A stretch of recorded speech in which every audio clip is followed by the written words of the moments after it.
Alongside Miguel Gorilla, my name's Muckety Muck, and welcome to a revamped edition of The Rewind. We've kind of changed things a little bit around because the local seasons have kind of changed a little bit around. Between the arch-rival Roller Girls and the St. Louis GateKeepers, local action concurring on the same nights here at Midwest Sport Hockey, and we're going to recap the action for you. And what's going to be a fun season ahead, I do believe, Gorilla, because we saw some incredible energy, some revamped lineups here tonight, and a fun night of Derby altogether.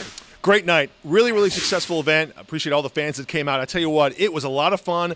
Both the men and the women put on great shows, incredible Derby on display, and it just sets up for an amazing season up ahead. Well, first we'll start off with the brand new campaign for the arch-rival Roller Girls, and we saw some significant changes compared to last year. Most importantly, the dissolving of one squad, the Rebel Skate Alliance. And that meant that we were going to see some new faces in the lineups for both squads competing in our women's bout between the M80s and the defending champions, Smashinistas. And some of those new faces really shone through here tonight. They really did. One of the early themes for this season is going to be which team can adapt to all these major changes. We're talking 3 and 4 and more skaters per squad. That's a lot to accompany, and it can really change the chemistry of each group. Whichever team can do that the best early is going to have a nice advantage over the others. Let's take a look at first half action in our women's game between the M80s and the Smashinistas, a rematch of last year's championship bout in the arch-rival Roller Girls local campaign. We start things off in the first period with this, a big strike by the M80s. They were down early, but then they were able to capitalize on power jams. They were down by about 30 points early on,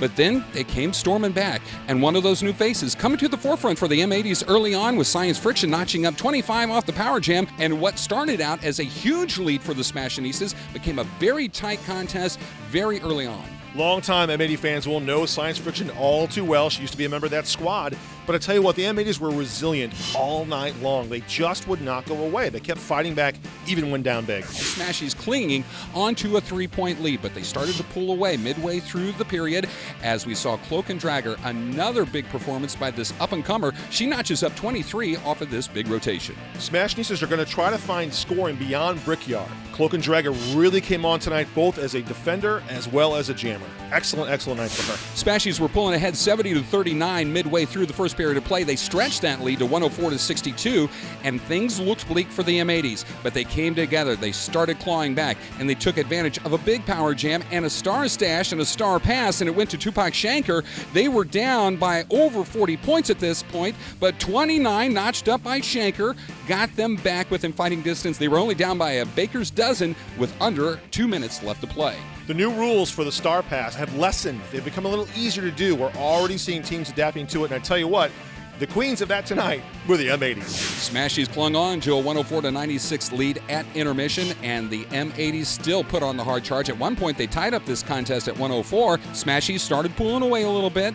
They extended their lead up to 21 points, but the M80s rebounded once again. And about midway through the second period of play, Ida the Living Dead, she notched up 9 points off this power jam, and we were tight once again. Ida almost got to the 100-point barrier tonight. Another great effort. She is back in local season form once again. Watch out, people that are taking on the M80s. But down the stretch, the two-time defending champions, they went to the go-to jammer. It was Brickyard. She notched up 22 points off of this rotation with about 14 minutes left to play, and that pretty much sealed the deal here for a Smashies win.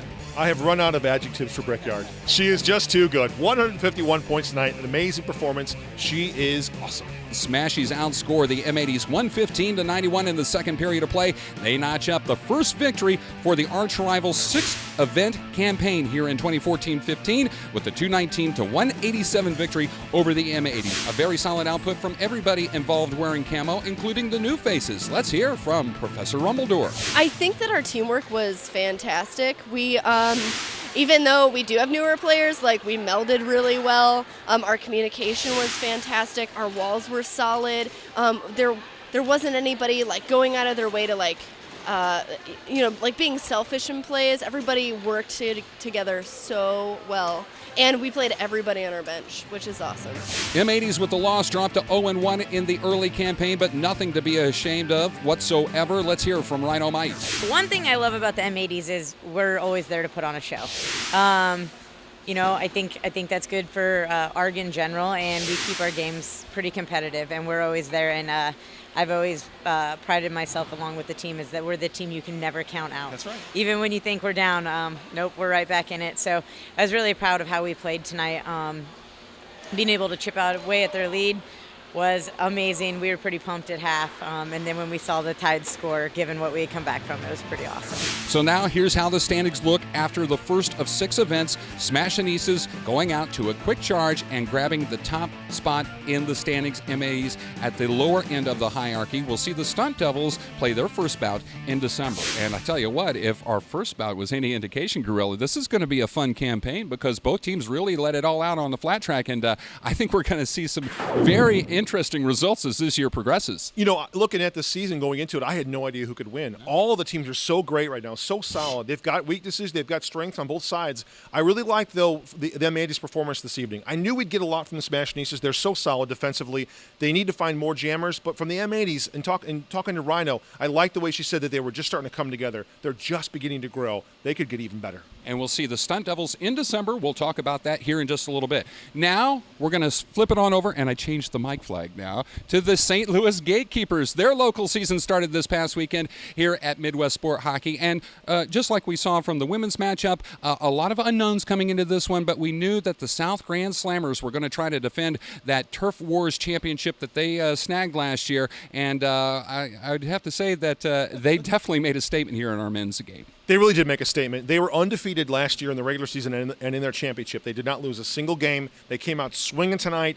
It's really the same roster as last season. Mm-hmm. Dogtown Rockets, though, are kind of rebuilding and changing, adding new additions. They've been doing that for the last few years. I wouldn't say it's short on the track, but the Slammers are just so good. Let's take a look at first half action. South Grand Slammers versus Dogtown Rockets. And the Slammers, yes, coming out to a quick sprint out of the gates. Indecent exposure notches up an early lead for the Slammers. One of the things that has made the Slammers so good is the fact that they now have a solid jammer rotation for 2 seasons in a row. And it's really allowed them to just dominate defensively and not have to worry about the jamming rotation. Indecent exposure is just one part of that jammer rotation. Time after time, again, the solid walls paced up there by the Slammers. You had to pretty much talk about everybody in that lineup, really opening up things for the jammers to get on through. They made things look very, very easy for the fellas wearing the star. It's very scary how big the Slammers are. I'm a big fella, and they make me nervous. There's a lot of big guys out there, and it's hard to get through. The thing is, though, for the Rockets, they didn't play bad defensively. They're a really solid squad, too. They just played against a really tough defense. Slammers led 123-29 at intermission, but the Rockets did have a solid second period of play compared to the first. They got things back together, and some people really stepped it up a couple of notches. Mueller here with a nice scoring run here for the Rockets. Yeah, Mueller had a nice power jam. Shingo Fett came alive in the second half. Batwing, who has just become a member of the Rockets this season, who has not skated or really jammed for over a year, he was back in the rotation, and he stepped it up in the second half as well. They had a much better second half than the first. Positive steps taking them forward in the local season. Indeed, they did. They outscored the Slammers 66-60 in the second period of play, but the huge gap at intermission was too much for them to come back from. The Slammers go on and win 183-95 over the Dogtown Rockets to get the first victory here of the 2014-15 Turf Wars campaign. Let's talk to one of those hosses there. Let's talk to Double XL. We're huge. We can put a line out there that's a metric ton, and that's not a lie. That's just math. And if you don't want to believe it, I'll get a calculator. And the other thing is we all get to our walls. We all know where the other one is at any given time. It's like almost like a sixth sense. It's like, oh, he's over here, and then it's just boom, right in a wall, and the jammer's like, nowhere to go all of a sudden. But we all, we hang out together, and we have this great team chemistry, and, it doesn't hurt being just enormous. Dogtown Rockets will be idle in December. We'll see them again in January. There's still time for this team to turn it around. Let's hear from the co-captain, Monster Jam. Our jammers showed a lot of heart. Our defense was really tough. I think that's shades of things to come, and I think, like you said, that second half we really rallied, and I think that it's just going to show what we're really capable of later in this season. Keep in mind that all these squads in both leagues will play each other twice throughout the regular season, so as we've seen before in the Turf Wars campaign, a team might suffer a tough defeat early on in the campaign, but they look back at the footage, they talk over strategy, some turn it around and notch up the victory later on in the year.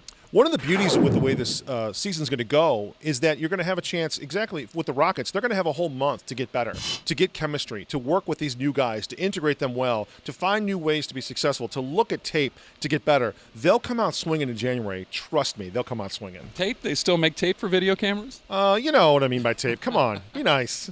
All righty. Now, we put the finishing touches on what I think was a successful launch for this co-campaign for both the arch rival Roller Girls and the St. Louis GateKeepers. Now we move on to December, and we get a look at two new squads. Let's take a look at the action first. The men will lead it off. On Saturday, December the 6th, we will see the South Grand Slammers. Can they make it 2-0? They will take on the Riverfront Crimes, and the Crimes definitely are a team to watch this year. I expect some great, exciting things out of that matchup. It's going to be physical like all these men's bouts are. Can they find the scoring? Can they find the defense they need? We will see. The Crimes have got a tough test ahead of them. The Slammers are very, very confident. And for the ladies, we continue local action, and this one's going to be a fun one. We'll see the M80s. Great hard charge here tonight. Can they do it again? They're going to take on the new look Stunt Devils. I think the big storyline heading into this one is probably not what happened last season, but what happened during the off season for the Stunt Devils, because I think you'd have to say, arguably the most anticipated transfer and draft is going to be making her debut here for the Stunt Devils in December. We're talking about an MVP at one of the recent WFTDA tournaments. Yeah, Brick Tater is her name. She will be taking the purple for the Stunt Devils, and she's going to be joining St. Louis in the St. Louis area. It's going to be interesting to see how she does. She's never played against these people before, and they've never played against her except for in practice. It could be a lightning rod of action that night. Who knows what the Stunt Devils are going to do, or the M80s, but it's going to be an amazing affair in December. Check it out. Yeah, it's going to be a great night of action. Saturday night, December the 6th, right here at Midwest Sport Hockey. Tickets on sale right now at Brown Paper Tickets, and you can save $3 off of a early online purchase. And if you want to find out more about these two great leagues, there's a couple of ways to do so. Check out the official websites for both these leagues, for the arch rival Roller Girls and the St. Louis GateKeepers. You can become friends and fans of their respective Facebook pages, and you can follow them via Twitter by these following links. Gorilla, I notice you've got dual ties. I think this might be a theme for the season, but regardless of whatever color is your preference, I think you'd have to say this was a fun weekend. It really was. Just showing a little support for both leagues. We want you to support them too. Come on out, check it out. Doubleheader action on December 6th.